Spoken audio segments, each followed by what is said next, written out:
Bom dia! Estamos aqui para mais uma live, a nossa live diária, Descomplique Seu Consultório, onde a gente faz um bate-papo sobre algum dos temas relacionados à gestão de consultório.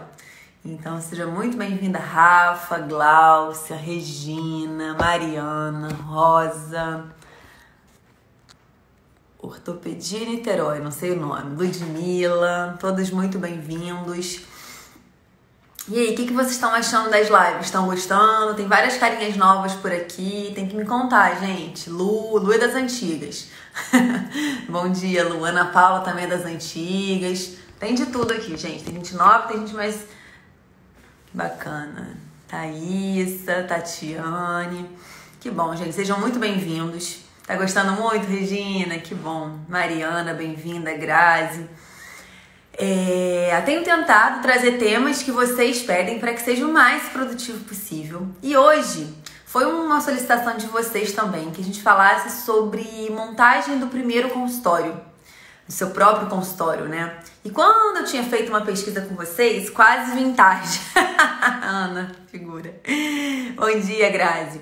Quando eu tinha feito aquela pesquisa com vocês, eu perguntei várias coisas, inclusive ter seu próprio consultório, né?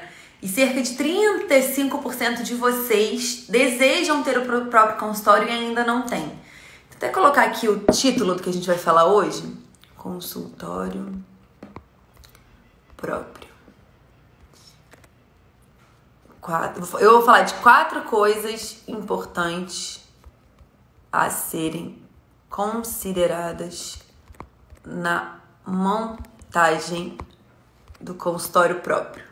Eu vou salvar aqui para quem estiver entrando saber do que a gente está falando, né? Bem-vinda, Patrícia! E, gente, é o sonho de muitos dos colegas, né? Ter o seu próprio consultório, gerir o seu próprio espaço. Eu, como tenho o meu próprio consultório, eu só posso incentivar vocês a fazerem isso. Eu acho que a gente ganha uma liberdade muito grande, uma liberdade de horário. Você pode atender a hora que você quiser, o dia da semana que você quiser. Você ganha uma liberdade de treinamento de equipe. Quantos colegas aqui, né, queixam que, claro, eu queria muito ter a minha secretária dentro desses padrões, mas, eu trabalho numa clínica de terceiros e é muito difícil. Então, ter o seu próprio consultório te abre espaço para fazer como você quiser. E isso pode ser muito bom, porque você pode fazer dar muito certo, só que isso também pode ser muito ruim, porque se você fizer coisas que levem ao erro, a responsabilidade também é sua. Então a gente tem, claro, todos os ônus e os bônus de ter o próprio consultório, assim como tudo na vida, né, gente? Esse momento de quarentena, de isolamento social, foi um momento muito diferente para quem tem o seu próprio consultório e para quem, por exemplo, subloca um espaço. Quem tem o seu próprio consultório nesse momento, bom dia, Cartegui. Quem tem um consultório próprio nesse momento arcou com todos os custos, com as inseguranças. Muitos colegas ficaram assim bem preocupados com o que estava por vir e ainda está, porque a gente não saiu dessa ainda. Nesse momento, quem subloca o espaço, muitos colegas reduziram o valor do aluguel ou abandonaram a sublocação. Então é claro que quando você tem o seu próprio negócio, envolve muito mais responsabilidade, né? Envolve muito mais burocracia. Isso é uma decisão de plano de carreira mesmo.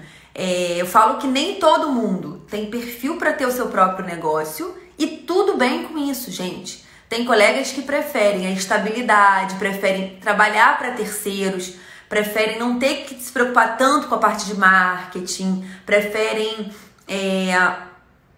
ter aquilo meio mastigadinho, né? Já chegar no espaço que está montado, que está treinado e pegar para trabalhar. E não existe erro nenhum nisso. Quem está aqui acompanhando o Descomplique às 8 horas da manhã, eu acredito que não está nesse perfil. Que são pessoas que já estão mais envolvidas em ter a sua própria coisa ou entender um pouco mais sobre isso. Então é para vocês que eu tô falando isso. Essa live são para aquelas pessoas que querem ter o seu próprio espaço e que ainda não têm. O que tem que ser levado em consideração? Tem 2 momentos, gente. Olha só, quem é novo aqui, só para te esclarecer, eu começo a falar que não paro. Vocês podem ir falando, vocês podem ir deixando comentários que eu vou, entre as coisas que eu planejei falar, eu vou conversando com vocês, respondendo, tirando dúvidas, combinado? Então fiquem à vontade para participar. Existem 2 momentos importantes que a gente opta por abrir um consultório, geralmente 2, né? Um deles é quando você está saindo da sua especialização. Então, eu terminei a residência médica, eu já sei que eu quero ter meu próprio consultório, eu quero ter logo. Nesse momento você pode abrir. Ou você, quando sai da residência, vai trabalhar para outras pessoas, pega um pouco mais de experiência, fica um pouco mais seguro. E depois que você já tem uma certa experiência de trabalho, você quer abrir seu consultório. São 2 momentos diferentes e que tem diferença. Por quê? Quando você já trabalha, mesmo que no consultório de outras pessoas, você já tem uma clientela. Então você até pode optar, eu não vou trabalhar para ninguém, tem uma coisa intermediária nisso tudo. Porque eu posso não trabalhar para ninguém e eu posso não querer abrir meu próprio consultório agora. Eu posso o quê? Sublocar um espaço. Então essa é uma outra opção. Então para quem está começando, eu vou falar aqui algumas coisas que são importantes para abrir o consultório. Mas se você achar que estão muito além do que você está com condição agora, a opção é alocar um espaço. Você subloca um horário, um turno, alguns turnos numa clínica, num espaço. Você vai ter custos menores, naturalmente. A tua manutenção é menor, sem dúvida, né? Você já tem um espaço montado, um espaço reformado. Então, quando você subloca, você tem essa vantagem. A desvantagem é que você vai ter horários limitados e todas as outras coisas que a gente sabe que é trabalhar no espaço de uma outra pessoa, tá? Então, o que de fato é importante, gente? Vamos começar a falar das 4 coisas, né, que eu disse, que eu vou estar conversando com vocês hoje. Antes das 4, eu sei que é muito difícil, em alguns momentos, a gente ter a clareza de quem é o nosso público-alvo. Principalmente quando a gente está saindo da especialidade, está no início da carreira. A gente tende a não querer focar num público só, a gente não sabe ainda o que mais gosta. Então, é como se nós atirássemos para todos os lados. Aí, quem acertar, a gente está ali satisfeito que captou o paciente. É mais ou menos isso. Tão logo seja possível, né, dentro da sua realidade, exato, a Maria Fernanda falou, qual a persona, né? É o nome que a gente dá pra isso, né, gente? Do público-alvo ou persona. Tão logo seja possível, o ideal é que você defina quem é o seu público-alvo. Porque tudo gira em torno disso, gente. A tua linguagem de comunicação. Ontem eu fiz um post sobre isso. A gente fala que os pacientes nos escolhem, mas a gente escolhe os pacientes também no momento que a gente se posiciona. Se você vem aqui na rede social e você fala uma linguagem direcionada para um público-alvo, para situações que acometem um público-alvo, é natural que essas pessoas vão até você. Mas se você for muito generalista, se você for muito abrangente, você não vai estar selecionando ninguém. Aí realmente você só vai estar sendo selecionado, tá? A Carla tá perguntando, pena que não vou ver tudo, porque estou quase chegando no trabalho, mas essa live é pra mim. Carla, vai ficar salva, tá? Vai ficar salva no feed e no YouTube do Descomplique. Depois você assiste a reprise, vai ser um prazer, tá? Pena que você não vai poder assistir toda. Você acha que tem que ser um nicho bem específico? Maria Fernanda, olha só. No início, não. Você pode ir especificando com o desenrolar das coisas. A gente sabe que tem profissionais, por exemplo, na dermato, que trabalham com alopécia, um tipo específico de alopécia, é subnichar demais. De repente você começa focando em cabelo, e daí dentro do cabelo você foca depois num subtipo de alopécia, tá? Mas no início, o importante é você ter uma noção do público que você quer estar atingindo. Dica de como falar com o paciente que não queremos mais. Lu, não queremos mais o quê? Atender aquele público, Lu? Só fala pra mim se é isso. Então, gente, até pra montagem do consultório, se você tiver clareza do seu público-alvo, você vai ter um diferencial. Por quê? Claro, meu público-alvo é pediatria. Então, assim, eu sei que a faixa etária, pelo menos, do meu público é a criança.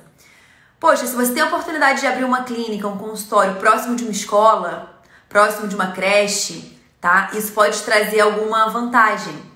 Não, claro, meu público é mais de idoso, pelo menos em faixa etária é idoso, tá? Você vai alugar um consultório que tem que subir uma escadaria? Você vai alugar um consultório que tem dificuldade de acessibilidade, que tudo isso tem que ser levado em consideração. E quando você tem um público-alvo bem definido, até para montar o teu consultório você vai ter essa vantagem inicial. Então, a Patrícia está perguntando, isso serve também para o interior? Patrícia, é mais difícil, porque você tem uma demanda menor quando você compara com, por exemplo, no Rio de Janeiro. Rio de Janeiro tem milhares de dermatologistas. Tem paciente para todo mundo. E tem paciente para todo subnicho, para todo tipo de subespecialidade que for criada.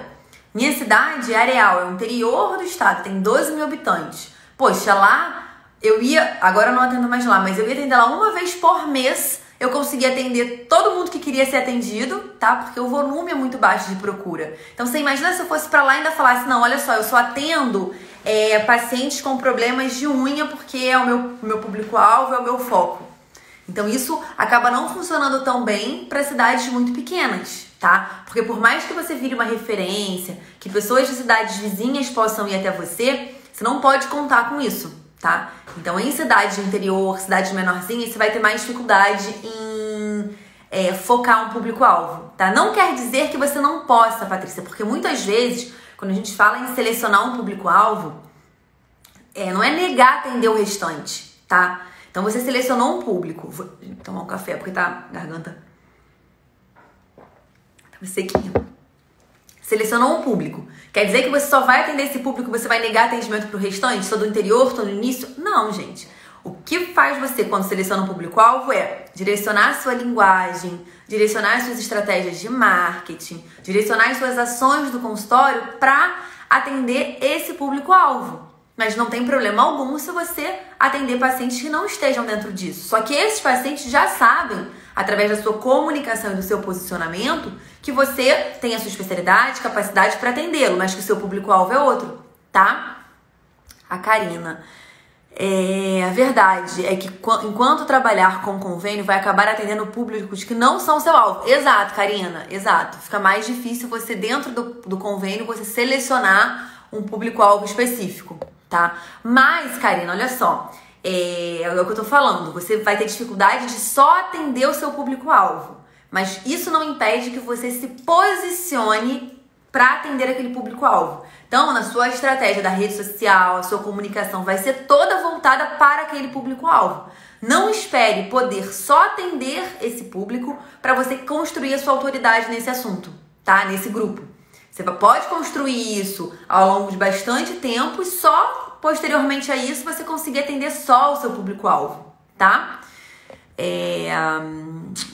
Amanda, tenho dificuldade de escolher o público-alvo em relação à cardiologia, muito variado. Carla, eu tive meu consultório em sociedade por muitos anos. Atualmente subloco em 2 consultórios, mas minha meta é o meu. Muito difícil você dar sua cara quando o consultório não é seu. Exato. A Maria Fernanda, vale a pena essa coisa de atender em mais lugares, mesmo que não queira mudar de cidade? Maria Fernanda, eu acho que você, se puder concentrar a sua atenção, depende também do seu plano de carreira, é difícil falar isso de uma forma geral, tá?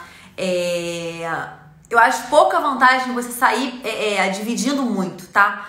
Um turno em tal lugar, um turno em outro, você dissipa muito a sua energia, vai ser muito difícil você ter vários consultórios próprios. Então é mais fácil você focar em algum lugar. Por exemplo, você pode ter, aqui no Rio, um consultório, trabalhar em algum consultório na Baixada. Claro, você vai ter um público-alvo ali um pouco diferenciado. E você pode ter uma clínica na Zona Sul, na área nobre do Rio. São públicos diferentes, você pega classes sociais diferentes. Por mais que o seu foco seja tratar cabelo, você vai tratar cabelo na Baixada, cabelo na Zona Sul. Mas o seu paciente, a renda dele é diferenciada. Então, nesse caso, estrategicamente faz sentido você ter 2 clínicas, você ter 2 espaços. Mas, poxa, dentro da mesma Zona Sul, você vai trabalhar em mais lugares? Eu não vejo muito sentido, eu acho que você dispersa muito. Você tem dificuldade de criar a sua identidade. O Leandro, ao fazer um projeto de um consultório, sabendo que seus pacientes são de classe média-baixa, montando algo grande e inovador, você acha que possa me prejudicar essa classe? Leandro, não. Vai mais do atendimento que você der do que da estrutura em si, tá? O que eu tô querendo dizer com isso? Você pode criar uma coisa inovadora, você criar algo muito refinado, se você quiser, mesmo o seu público sendo médio e baixo, de renda. Porque você tá querendo oferecer para esse público a melhor experiência que ele já tenha tido. E isso não... Quem não gosta de entrar num lugar chique, de entrar num lugar bonito, de entrar num lugar que você vê que tem cuidado? Você não pode abusar disso para que essa pessoa ela não se sinta deslocada. Ela tem que se sentir à vontade no seu espaço. Mas isso envolve essa questão do ficar à vontade com o atendimento que você e a sua equipe vão dar a essa pessoa. Ela tem que chegar no seu consultório, mesmo ele sendo muito bonito, muito, como você usou o termo, inovador, e se sentir em casa, em ser muito bem acolhida. Então ela vai ter as duas coisas, um serviço, uma estrutura muito boa, um conforto, de repente, que ela não experimentou em outras situações, e além disso ela vai ter um atendimento totalmente diferenciado. Então, nesse caso, você tem que compensar ainda mais no atendimento, para que esse paciente não se sinta deslocado, tá? A Mariana, aí, Luciana, às vezes atendo uns pacientes muito chatos que falam mal de vários pacientes e eles gostam de mim e querem voltar. Acho que porque eu dou atenção e trato bem. Acho que porque muitos não têm paciência. Exato, Mari. Os pacientes hoje em dia, gente, precisam muito serem ouvidos. Então, se a gente se disponibilizar na nossa consulta, por isso que eu falo, ter tempo para consultar é muito bom, porque você é capaz de ouvir. Pare, né, e ouça o seu paciente. Esse paciente pode querer desabafar de assuntos que não tem nada a ver com a consulta, e tudo bem. Tem pessoas que não conseguem ser ouvidas em casa, com o marido, com o filho. O mundo está precisando disso, né, de ser ouvido. Então, quando você se coloca na posição de ouvinte, você já sai aí não sei quantos metros à frente de vantagem, tá? A Lu perguntou como que você faz para dizer ao paciente que você não quer mais atendê-lo. Se ele não tá mais dentro do teu perfil, se você está cada vez mais segmentando isso, Lu, você pode trazer alguém da sua equipe para isso, tá? Claro, não quero mais atender pediatria definitivamente, é uma coisa que, não quero.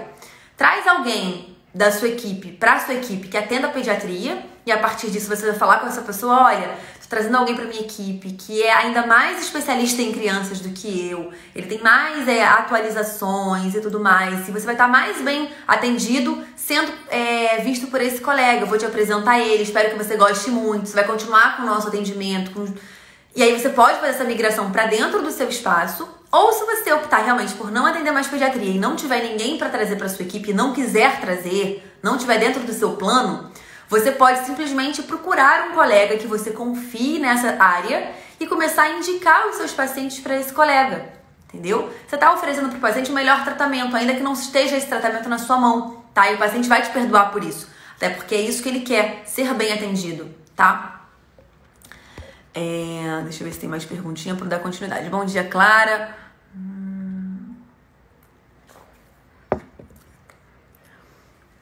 A maioria não quer pagar conta. Thalita, isso é uma questão mesmo de cultura, né? E tem algumas cidades que o plano de saúde é muito forte, né? Que ter plano de saúde é quase um status, né?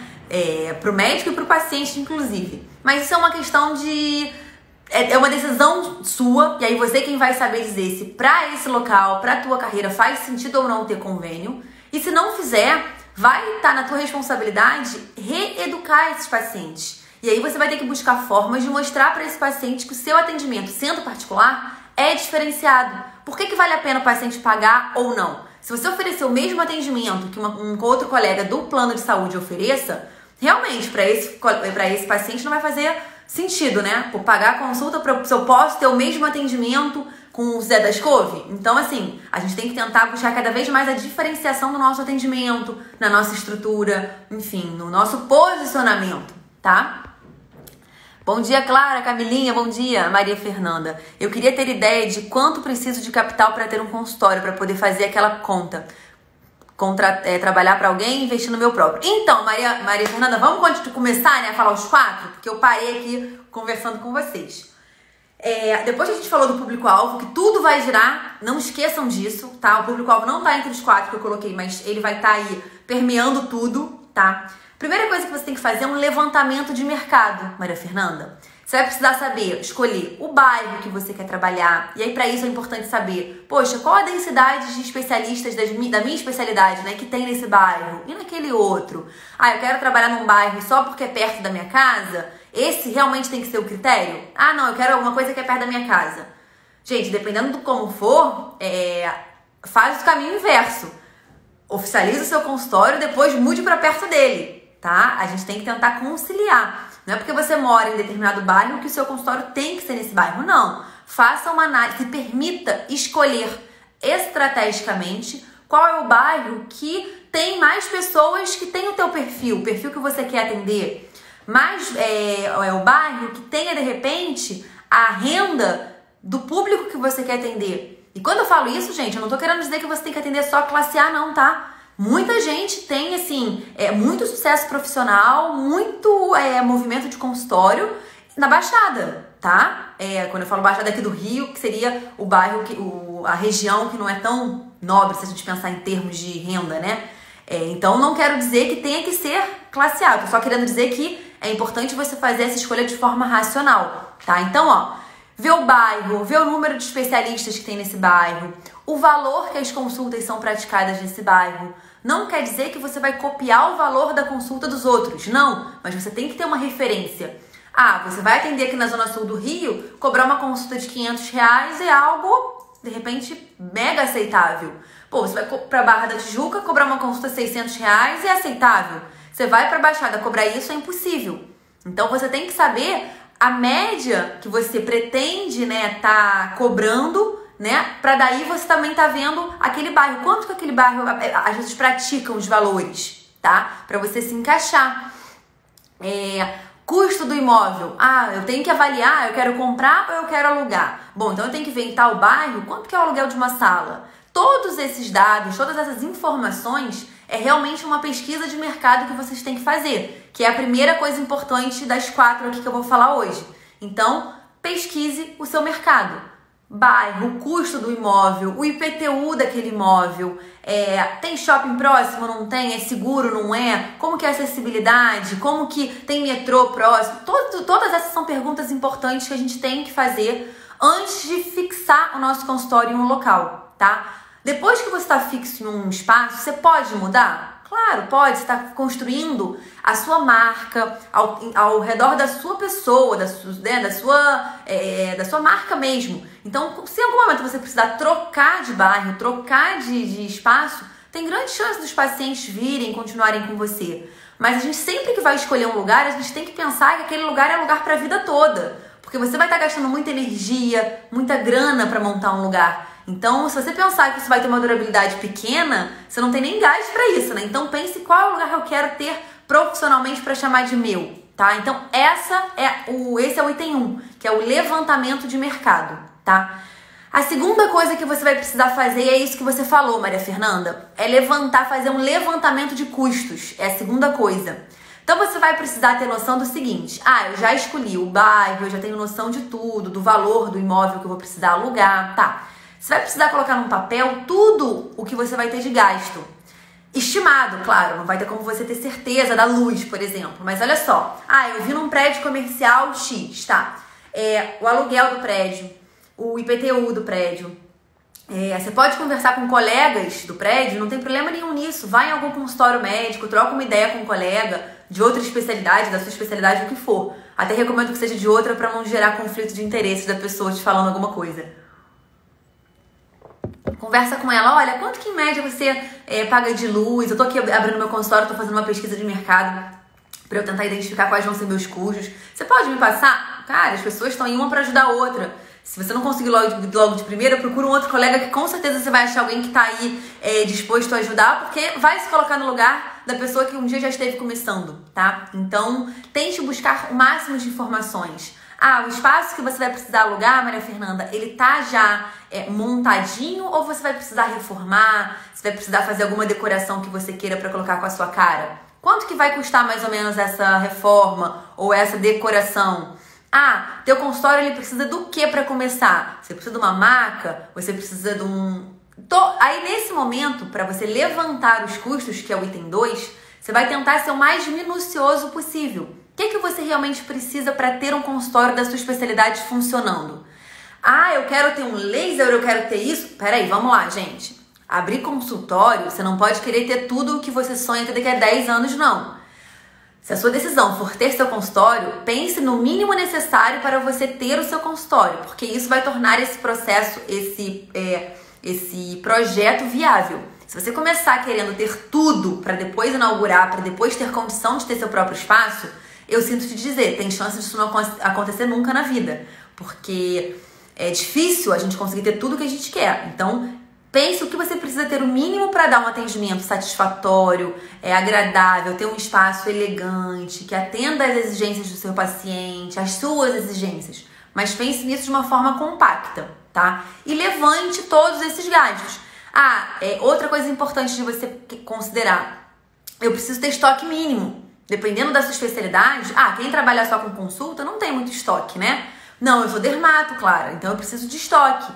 No início eu vou querer ter 25 caixas de toxina na geladeira? Não, gente, pelo amor de Deus. No início tem que ter um mínimo, como eu falei, para atender o paciente. Então, no início, compra em conjunto com algum colega, compra de algum colega 1, 2 frascos para deixar na geladeira. No início você não vai conseguir ter um estoque de preenchedor, tá? Eu quando comecei, eu vou um dia pegar as minhas tabelas. Até falei isso com o Cláudio. Eu sou uma pessoa que faz tabela de tudo, checklist de tudo, né? Então, no início, e tem meta de tudo. No início, eu fiz minha tabelinha de metas. Aí, eu lembro que a minha tabela inicial... Eu vou buscar essa tabela e vou trazer pra vocês. Era em número de pacientes. Ó, que doideira. E aí, eu quis que no tal mês eu tivesse 5 pacientes por semana. Tem direitinho isso. Aí, depois, 6 pacientes por semana. E essas eram as minhas metas. Eu lembro que no primeiro ano meu de trabalho na clínica pro segundo ano, a minha meta, eu vou trazer isso pra vocês verem que é real. A minha meta era ter meu próprio estoque. Olha que coisa. Por quê? Eu não tinha estoque de toxina, eu não fazia nem compra no meu nome de toxina. Infelizmente, gente, no início você tem que priorizar. Eu comprava toxina, eu lembro de uma colega minha, então eu falava, fulana, tô precisando de 2 frascos de toxina, você me vende? Me vende, tá, então vou pegar aí com você. E pagava ela. Tô precisando fazer uma compra mínima de preenchedor para ter o básico. E aí é isso que eu fazia, no estoque mínimo. Eu vou fazer roller, então, eu preciso de vou fazer microagulhamento, eu preciso de um roller. Você me vende um roller para deixar no estoque, que aí quando eu consumir, eu compro outro. E assim eu fui fazendo. Então, uma das minhas grandes metas no início era ter o meu próprio estoque. Eu poder fazer minha compra de roller, a minha compra de preenchedor, a minha compra disso e daquilo, porque era uma satisfação que pra mim seria legal. E a gente, se eu tivesse esperado isso pra começar, de repente eu teria postergado ainda mais o início, tá? Então, nesse momento de pensar na previsão desses custos, que é o segundo ponto, né? Estime os custos fixos, o estoque mínimo que você tem que ter, o marketing, quanto você vai precisar gastar com marketing. Então não adianta a gente rapar também, assim, raspar o que a gente tem de reserva, de investimento e não pensar que você vai precisar ter uma rebarbinha ali, uma coisinha para você tá investindo no marketing para trazer paciente, para captar paciente, tá? Então esse é o segundo item que a gente tem que levar em consideração para montar o consultório. O primeiro foi levantamento de mercado, pesquisa de mercado. Segundo, previsão de custo, de estoque, de custo para marketing, tá? A terceira coisa, que eu até eu introduzi na segunda, é a previsão de reforma e de maquinário. Então, você pode estar alugando um consultório que já tem maca, você pode estar alugando um consultório um espaço que não tem estrutura de maca, de mesa, de secretária, de nada, ele tá nu. Então, você vai precisar estimar qual é o investimento que você vai precisar fazer para esse consultório ficar com a carinha do seu consultório pronto para atendimento, tá? Então isso também tem que ser levado em consideração, porque se você coloca só os custos fixos, se você coloca só o fixo que realmente que você vai ter, isso pode te atrapalhar, você pode se enrolar, porque você vai precisar reformar e você não tem a grana da reforma, porque eu tô começando, então não tenho ainda essa paciente sobrando, a Maria Fernanda falando. Eu entendo, Maria Fernanda, por isso que é hora realmente de fazer essas análises. Quanto mais a gente analisa, melhor. Gente, eu falo pra vocês, analisem, façam contas, façam cálculos. Quem me dera se alguém tivesse me falado isso no início, tá? Eu quando montei, quando montou a clínica da Tijuca, se eu contar pra vocês não acreditam, foi num susto, foi numa condição completamente desprogramada. A oportunidade da clínica surgiu quando eu estava no final do meu R2 da residência. Já contei isso aqui algumas vezes, mas quem é novo aqui de repente não sabe. Eu estava nas minhas férias entre o R2 e meu R3, indo para o hospital operar, porque é uma coisa que eu amava fazer, cirurgia dermatológica. E sabe quando você está no lugar certo, na hora certa, com as pessoas certas? E eu ouvi falar da Clínica da Tijuca, meu chefe, o Cotrim, falando da Clínica da Tijuca, que era um lugar muito legal, que era uma clínica, já era uma clínica que a antiga médica tinha falecido e queria passar o ponto. E aí eu falei, gente, clínica e tal. Nessa situação do desenrolar, eu vou resumir aqui, Eu fui até lá com o Codrim, a gente viu, e aí surgiu a oportunidade de eu ser sócia dele. Na época, eu morava com os meus sogros. Olha que loucura, eu tava procurando apartamento pra morar, pra mudar eu e o Cláudio. Na época, eu calculei basicamente o seguinte, olha, eu pensei isso, aluguel, água, luz, secretária, bom, vai ser tanto, eu tô procurando apartamento, eu não vou alugar apartamento agora, eu vou continuar com meus sogros, e que eu ia gastar com meu apartamento próprio, né, alugando e tal, a gente vai dedicar pra clínica. Eu não sabia, eu não programei, não estimei que a gente ia fazer obra depois disso. E eu não tinha dinheiro reservado, guardado nada. Então eu comecei uma loucura de dar plantão, que meu R3 da residência foi insano, né? A R3 já é uma época muito difícil de rotina, e o meu ainda conseguiu ser pior, porque eu comecei a dar muito plantão para sustentar uma reforma que eu não tinha planejado quando eu peguei a clínica. Eu vou falar que eu me arrependi? Não, de forma alguma, porque, graças a Deus, rolou saúde para eu dar muito plantão, a coisa aconteceu, fluiu. Quando eu terminei a residência, então, ao longo do R3 inteiro, a gente ficou fazendo a reforma. Quando eu terminei a residência, a clínica estava pronta. Então, foi ótimo em termos de timing, foi ótimo. Só que eu tenho que confessar que eu sacrifiquei muito tempo de estudo, por exemplo, no R3 dando plantão. Então, arrependimento não cabe, porque deu tudo certo. Mas não foi nada planejado. Então, quando eu falo com vocês aqui, planejem, saibam se tem que fazer obra, se não tem, porque isso acontece na prática, aconteceu comigo, tá? Então, se alguém tivesse me falado isso antes, claro, olha só, não é só o aluguel não, tá? Vê se vai precisar fazer alguma obra, se você vai precisar comprar algum material, não conta exatamente só com aluguel não. De repente, eu teria entrado mais consciente nisso, né? Não que eu não tivesse entrado. Como eu falei, eu não abriria mão dessa oportunidade, mas teria pensado um pouco mais, tá? Deixa eu ver o que vocês estão falando aqui. A Thaísa, sublocar os horários vagos em meu consultório para outros profissionais ou deixar livre para possíveis aumentos de horários? Thaísa, você pode sublocar, depende de como você tá de horários. Ah, claro, eu só tenho um horário vago e tô em ascensão, tô em crescimento. Pô, aí não vale a pena, porque daqui a 6 meses você pode querer o espaço de volta e aí também não é legal com o colega que você vai estar alocando. Ah, não, claro, olha só, eu sou funcionária pública, eu tenho um contrato, 2 turnos da semana, eu não tô no consultório, eu não vou estar de jeito nenhum. Pô, aproveita esses 2 turnos e subloca, tá? A Mariana dizendo, eu gostei da ideia de dizer que a agenda está fechada, que avisará quando abrirá, mas nunca mais estará aberta para ele. Mariana, o problema é que você é um paciente que tá indo consultar com você. Se ele tá indo consultar com você, é muito ruim a gente dizer, a agenda fechou de ontem para hoje, entendeu? Nesses casos, de repente, é mais fácil você linkar esse paciente a outro profissional, justificando para ele que é um profissional que atende de uma forma mais específica a área que ele tá buscando, tá? A Ana Paula, uma dica do que funcionou para mim no início. Sou pediatra e alergo-imuno. No meu consultório, sempre atendi minha segunda especialidade, deixando claro que os colegas pediatras que poderiam me encaminhar.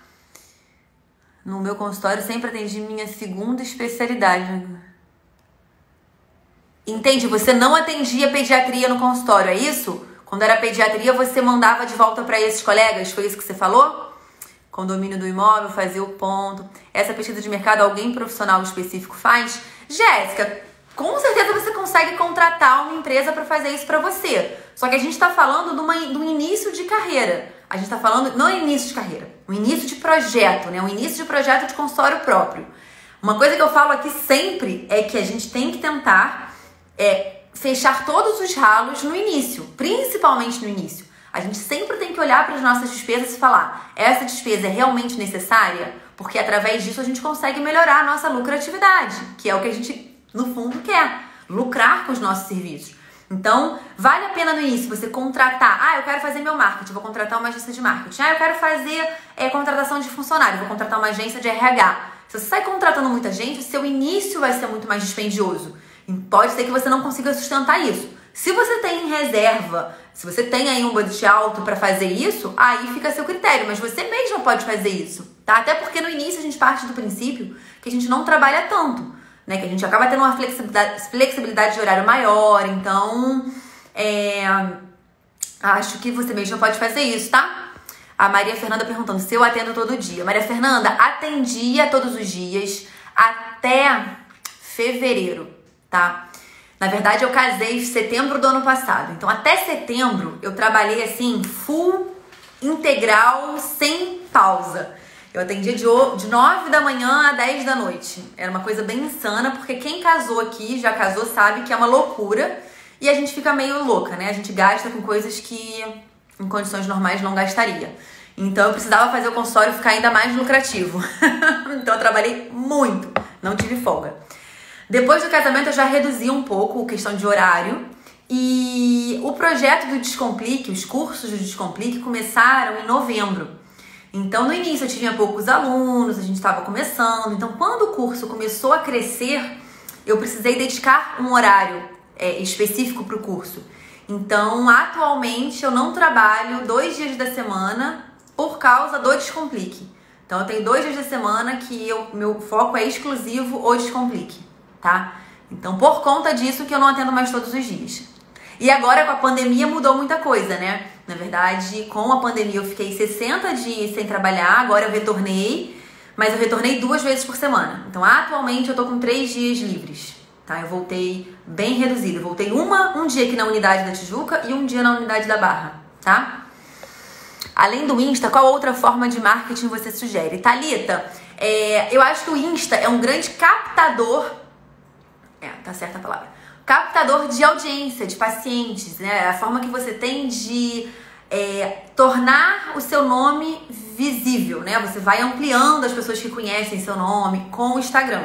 Mas a gente consegue criar relacionamento de outras formas. Você pode criar um canal no Telegram para você se relacionar com as pessoas que venham do Instagram. Então o Instagram eu vejo ele como um grande captador.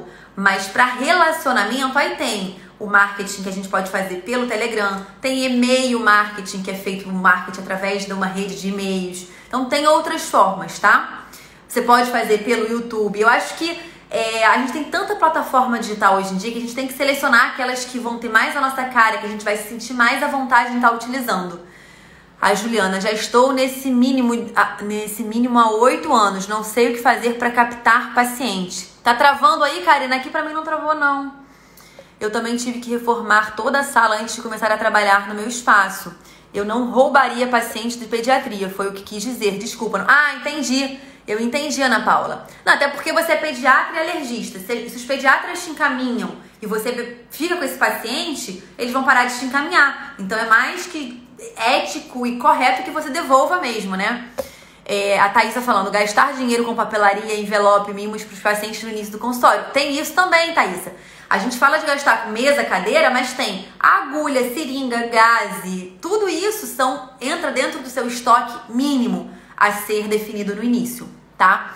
Atendo convênio meio período e no outro período deixo para marcar particular, tá devagar, mas tá indo. Isso aí, Amanda, é devagar no início mesmo, gente. É devagar e não é a velocidade que tem que fazer a gente desistir do particular. Tem que ser a sua meta. Bom, se a sua meta foi vou atender particular, não dê opção na sua mente, no seu planejamento para isso dar errado. Isso vai acontecer. A velocidade pode ser uma velocidade lenta. O que importa é a direção. Se você vai devagar na direção certa, uma hora você chega. Se você vai muito rápido em direções erradas, você de repente vai gastar mais tempo do que você gastou para chegar no lugar errado. Então lembrem disso. Tá com som e imagem travada, mas tá bom. Ah, aqui não travou não. Como usar o Telegram? Marcela, a gente tem um canal aqui no Telegram do Descomplique, tá? Eu sempre tento colocar lá pra vocês um áudio diferenciado, um áudio de um insight que eu tenho que eu não coloquei por aqui, ou faço um resumo de alguma coisa que eu postei por aqui que for muito extenso e que vale a pena fazer um resuminho por lá. Você pode postar alguma coisa pra pacientes, dicas. O melhor pra você postar pra pacientes, gente, pra criar relacionamento é dica. Ofereça informação de valor. Então, no Telegram, você pode falar de uma forma mais próxima com os potenciais pacientes. Você pode falar da sua rotina, você pode rotina de cuidado de pele, dicas de produto. Você pode ir na farmácia fazer um vídeo mostrando o que tem de novo, tá? Isso estou falando para dermato. Tem várias outras especialidades que podem explorar isso das mais diversas formas, tá? Bom, então das 4 coisas importantes para montar o consultório que a gente falou. Levantamento de mercado, então pesquisa de mercado. Levantamento de custos de estoque é a segunda coisa. A terceira coisa, levantamento da possibilidade de reforma, tá? Para você estar considerando isso antes de abrir seu espaço. E a quarta coisa que eu ainda não falei e que é muito importante, pausa porque a minha irmã entrou na live. Ai, Maricota, beijo. Ela que vai fazer pra vocês, ela topou, tá? Fazer os looks de ideia pra secretária. Ela vai fazer, eu vou postar, mas a culpa é dela. Mariana Morena aqui, ó. Que legal. A quarta coisa pra ser levada em consideração. Você precisa, no início, saber se você tem uma renda extra. O que quer dizer isso?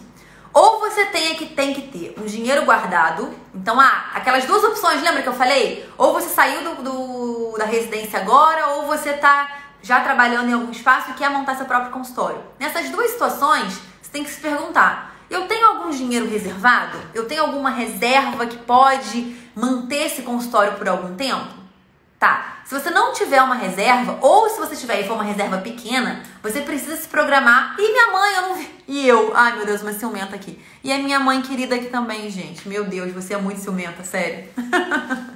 Bom dia a vocês, tá? Que legal que tá no Telegram, tá vendo? A sua mãe tem bom gosto pra nomes. Você viu, né, Mariana? Então, gente, renda extra. Você tem alguma reserva?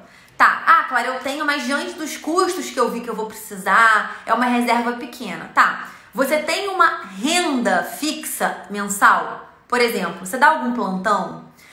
Você atende algum ambulatório? Você atende em algum posto de saúde? Você, por exemplo, qual foi a outra coisa? Tem algum emprego público? Essas são rendas fixas que você pode ter e que vão te ajudar no início a manter o seu consultório. Porque até o seu consultório, claro, eu gastei para montar, para alugar, sei que por mês eu vou gastar isso. No início, não espere tirar o mesmo valor que você está tendo no consultório de consulta, de procedimento. Pode ser que isso não aconteça. Então você tem que ter um plano B para você sustentar aí 3, 6 meses ou até um pouco mais, dependendo do seu investimento e do tanto que você vai estar trabalhando nesse momento. Tá? Então, quando você vai abrir um consultório, é importante você pensar: tem alguma outra fonte de renda que vai conseguir me sustentar, né? E de repente sustentar o consultório até que ele caminhe por meios próprios? Bom, não tem? Então você pode criar esse planejamento. Então eu vou pegar um atendimento num ambulatório, em alguma coisa, para eu conseguir ter um fixo, para que eu consiga fazer o consultório caminhar. Não, eu tenho plantão, então eu mantive plantão por muito. A minha estratégia foi plantão. Como eu falei, eu peguei muito plantão para fazer a obra, porque era o que eu podia na época da residência, não tinha mais horário que não fosse horário noturno. Então eu usei os horários da madrugada para ganhar dinheiro, então plantão noturno. E aí quando acabou a obra, a clínica precisava caminhar por meios próprios. Então ela precisaria me sustentar, se sustentar e me dar um lucro suficiente para pagar os meus custos pessoais. Então, enquanto isso não aconteceu, eu continuei dando plantão. Então é essa estratégia que a gente tem que criar para que a gente não se desanime e tenha uma expectativa diferente do nosso próprio consultório. Vale a pena? Vale muito a pena, eu faria tudo de novo, perderia todas as noites que eu já perdi e ok, tá? Mas a gente tem que ter a noção do que vai ser necessário fazer, tá? Para que a gente faça de forma consciente e planejada. Eu faria tudo de novo, mas se eu pudesse ter feito de forma um pouco mais planejada, eu teria feito tudo de novo planejado, otimizando tanto o meu gasto, otimizando os meus investimentos, entendeu? Adoro suas orientações. Que bom, Thalita, que bom. Pessoal, então essa foi a nossa live de hoje. Ela passou um pouco da hora, né? Eu falo que quero fazer live de 20, 30 minutos e não consigo, né, gente? Eu dando a falar que eu não paro. Mas espero que tenha sido muito produtivo para vocês. A Paula falando: de início, para montar o consultório, vale a pena comprar o imóvel ou alugar? Paula, todo mundo que fala sobre mercado financeiro, sobre investimentos, defende que hoje em dia não vale mais a pena a gente comprar imóveis. Simplesmente porque se você tiver o dinheiro para comprar o imóvel, você pode usar esse dinheiro para investimentos e o que você vai estar recebendo desses investimentos, você vai estar pagando o seu aluguel, por exemplo.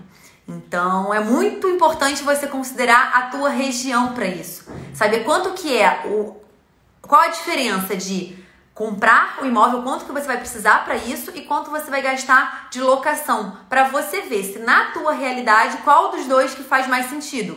Se você for comprar o imóvel, pense só que você tem que ter, além da grana do imóvel, a grana para fazer aquilo que a gente falou. A reforma se for necessária, o estoque mínimo se for necessário e colocar aquilo pronto para uso, tá? Não adianta também você pegar toda a sua reserva, investir na compra do imóvel e depois não ter não ter mais de onde tirar aquele extra para tornar aquilo pronto para atendimento, tá? Gente, é isso. Um beijo pra vocês. Eu preciso pro consultório. Hoje eu tenho consultório, então naqueles dias, né, dos 2 dias que eu estou atendendo, foi ontem e é hoje. Então deixa eu ir lá trabalhar um pouco também. Aqui eu trabalho lá também. Qualquer dúvida que vocês tenham, qualquer coisa, me mandem por mensagem que a gente vai continuando conversando. Esses dias um médico falou que paga 20 mil de aluguel em um imóvel de 160 metros quadrados em Ipanema. Mariana, tudo depende, por isso que eu falei com a colega antes. Depende de quanto, do lugar que você mora, do lugar que você vai estar abrindo o consultório. Lá é 20 mil, o aluguel. Imagina quanto seria comprar um imóvel em Ipanema. Então, provavelmente, esse 20 mil vale a pena em relação à compra, tá? Mas quer dizer que todo mundo precisa abrir um consultório em Ipanema para ter sucesso? Não, gente. Essa não é uma realidade, tá? Você pode abrir consultório, como eu falei, na Baixada, fazer um excelente trabalho lá e, enfim, viver bem do seu trabalho. Acho que a diferença é que quando a gente compra, a gente investe no espaço sabendo que aquilo tudo é nosso, sem risco de precisar se mudar. Ana, mas hoje em dia os contratos a lei do inquilinato favorece muito a gente. Você faz contratos de 5 anos e você tem o direito de renovar esse contrato depois de 5 anos. Então, 10 anos é um tempo bacana para você conseguir investir e reaver todo aquele investimento que você colocou no consultório, tá? Eu acho que comprar é ótimo para quem tem, para quem pode e se faz sentido para você. Mas colocar isso como uma peça fundamental, eu não teria nunca aberto meu próprio consultório, tá? Se eu estivesse esperando comprar meu consultório. Rio de Janeiro é fogo, minha filha? Rio de Janeiro é brabo. Sim, mas o turno de Ipanema custa 1.500 no mínimo. Exato. É bem diferente. Gente, a consulta em Ipanema é diferente. Então, por isso que a gente fala também. Vale a pena você comparar a toxina, o valor da toxina com um colega? Não, porque os custos de cada um é diferente. Então, ele tem um custo fixo muito maior do que eu. Porque o aluguel dele já parte de uma situação muito maior que a minha. É natural que a toxina dele seja um pouco mais cara que a minha. Só que o paciente não vai entender isso. O paciente ele quer ser atendido na Farm de Amoedo, numa baita clínica que tem um IPTU caríssimo, que tem um aluguel caríssimo, pagando a mesma coisa da toxina que ele vai fazer no Zé das Couve, no fundo de quintal. É isso. O problema é a proprietário pedir o imóvel depois. Então, Isabelle, ele só pode pedir se for para ele próprio morar depois de 5 anos, e, né, para não aceitar a renovação, ou se isso pode ser que tenha mudado alguma coisa, tá, gente? Eu não sou especialista nisso, zero especialista. Eu sei do que me falam. Parece que depois de 5 anos ele pode pedir o imóvel de volta se for para moradia dele, tá? Ou se for para venda, a prioridade de compra é sua, tá? Daí você investe no consultório e tem que mudar depois. Isso. Mas, gente, o medo é o grande limitador de tudo que a gente faz. Porque se a gente for pensar nisso, eu sempre penso assim, qual a outra opção? Você tem opção? Tem, comprar, tá? Você tem condição de comprar? Não, aí vai virar um plano daqui a não sei quantos anos, tá? Então você não tem opção. Na falta de opção, vamos fazer o melhor que a gente pode com aquilo que a gente tem, que é alocando espaço. Investe o mínimo possível, invista em coisas que você possa depois levar. Então, você pode investir em painel e painel você tirar. Papel de parede é uma coisa que, cara, vale a pena. Taxa de papel de parede na clínica. Investe em quadro. Quadro é uma coisa que você tira. Decora com coisas que você pode tirar. Põe piso sobre piso se você quiser trocar o piso. Coisas que não vão te custar tanto. Mas 5 anos você consegue reaver isso, sabe? 5 anos é pouco, Clara. Isabelle, eu não acho 5 anos pouco, cara. 5 anos dá pra você reverter o que você tirou e depois você vai ter a chance de alugar por mais 5 anos. Você vai ter a chance de estender isso. E aí se tornam 10 anos, entendeu? Eu sei que eu estimulo os colegas, os alunos, inclusive, a fazer planejamento de 15, de 20 anos pra frente. Então, quando você fala 5 anos, parece pouco em relação a isso tudo. Mas, em 5 anos você consegue melhorar muito a sua situação. Você consegue sair de uma situação que você não tem paciente para uma situação que você tem muito paciente. Então, você muda a sua realidade ao ponto de repente, no final desses 5 anos, nem ser mais interessante para você ficar naquele espaço. A gente se preocupa assim, mas se eu quiser... Eu tinha essa preocupação com a Clínica da Tijuca, tá? Por isso que eu tô falando. Meu Deus. mas 5 anos é pouco, a gente se reformou, gastou muito real.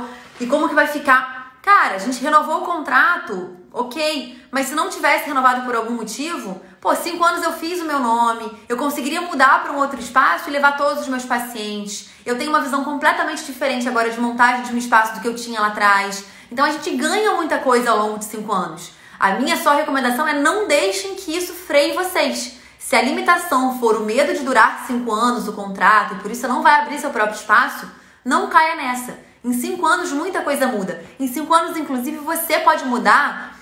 A gente planeja, mas muita coisa também foge do nosso controle. Então você pode ter uma baita proposta de emprego em outra cidade, seu marido pode ser transferido, você pode conhecer o amor da sua vida em outro estado. Tanta coisa pode acontecer, sabe?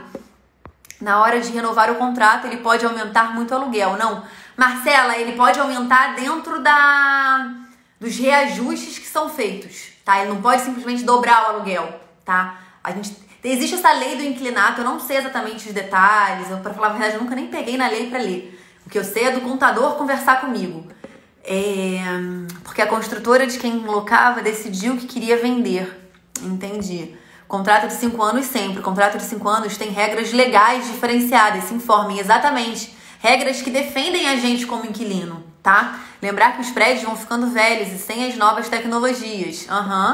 A gente pode querer trocar e não conseguir vender. Ainda tem isso, Lia. Uma vez que você compra o imóvel, ele é seu, meu filho. É uma bola de ferro no pé.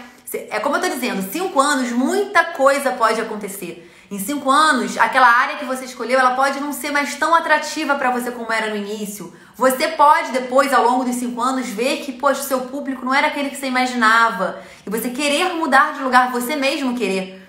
Após 5 anos, até mudar para um espaço mais novo vale a pena. Exato. Eu também investi muito mesmo. Peguei uma sala sem nada, sem piso. Isso aí. Abri meu consultório há 1 ano e foi a melhor decisão da minha vida. Ana Carolina, que legal. Quem quer crescer precisa ter essa coragem. Exatamente. É o que eu falo, não é uma decisão fácil. Não vai ser fácil, porém, vale a pena. Então, é o que eu sempre penso. Se fosse fácil, todo mundo fazia. E aí não ia ter graça nenhuma a gente fazer e se sentir bem como, né? Todo mundo, foi fácil. Então, uma das vantagens é que seja difícil. Veja a dificuldade como um motivador, um acelerador. Eu tenho muito isso, gente. Eu adoro o desafio. Então, se você me falar que é difícil, tem grande chance de eu querer mais ainda. Porque eu gosto de coisas difíceis. Porque aí que você sai da zona de conforto, tá? O valor que gastei dava pra comprar um menor, mas eu queria um espaço grande. E grande não tinha dinheiro pra comprar. Olha só, Marcela. É isso, gente. É tudo estratégia. E hoje, provavelmente, tá super satisfeita com o investimento que fez. Então... eu preciso acabar a live porque eu preciso ir pro consultório, gente. Vocês vão me desculpar, o papo tá excelente. Participem mandando mensagem no direct, que aí eu respondo, reposto nos stories. Quando eu abrir caixinha nos stories, me respondam, não me deixem falando sozinha, tá? E participem também nos posts que a gente faz. Comentem, marquem amigos e nos encontramos amanhã, novamente, às 8 da manhã, combinado? O papo hoje foi bom, hein, gente? Gostei do assunto, hein? Dá pra gente... Quando eu abrir caixinha pedindo sugestão pra semana que vem, a gente, de repente, volta a falar disso, complementa um pouco mais, tá? Super beijo pra vocês, até amanhã. Fui!